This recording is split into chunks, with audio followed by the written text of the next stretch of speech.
So hi, welcome to episode 5 of Kolkata ভ্রমণ। So আগের এপিসোডে তোমরা দেখেছিলে আমরা গিয়েছিলাম বনবিতান বায়োডাইভার্সিটি পার্কে, কিন্তু আমাদের কপাল এত খারাপ, আমাদের পৌঁছাতে পৌঁছাতে পার্ক বন্ধ হয়ে গেছে। আমরা ফালতু এত দূর এলাম, তাই বলে ভেঙে পড়লে চলবে না। আমি যেখানে আছি সেখানে ফান হবে না, এটা হতে পারে। তাই আমরা সব থেকে নিয়ার বাই একটা মলে চলে গেলাম, সিটি সেন্টার। আর সেই মলে পৌঁছে একটা দোকানে গিয়ে জেডি ওর নারী সঙ্গিনীর জন্য একটা ড্রেস পছন্দ করলো। সো জেডি আর ওর বান্ধবীর অ্যাকচুয়ালি একই স্কিন টোন, আর আমাদেরকে কনফার্ম তো হতে হবে না যে ওই ড্রেসটা ওর বান্ধবীকে ভালো লাগবে। তাই আমরা সাজেস্ট করলাম জেডি ওই ড্রেসটা পরে দেখুক, ওকে যদি ভালো লাগে ড্রেসটাই ওর বান্ধবীকেও ভালো লাগবে। এটা ট্রাই করাবো।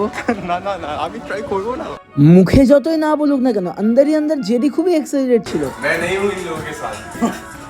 তুমি আন্দার आओ না ভাই।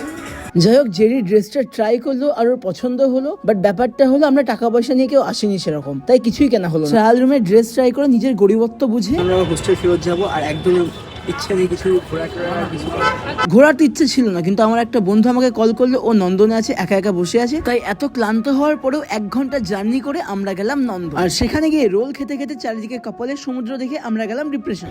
এবার দেখ আগে দেখবি। এবার দেখ এইভাবে সেকেন্ডের মধ্যে ক্যামেরা পরিষ্কার করার ট্রিকটা তোমাদেরকে দেখিয়ে আজকের ভিডিওটা শেষ করছি। Thank you for watching.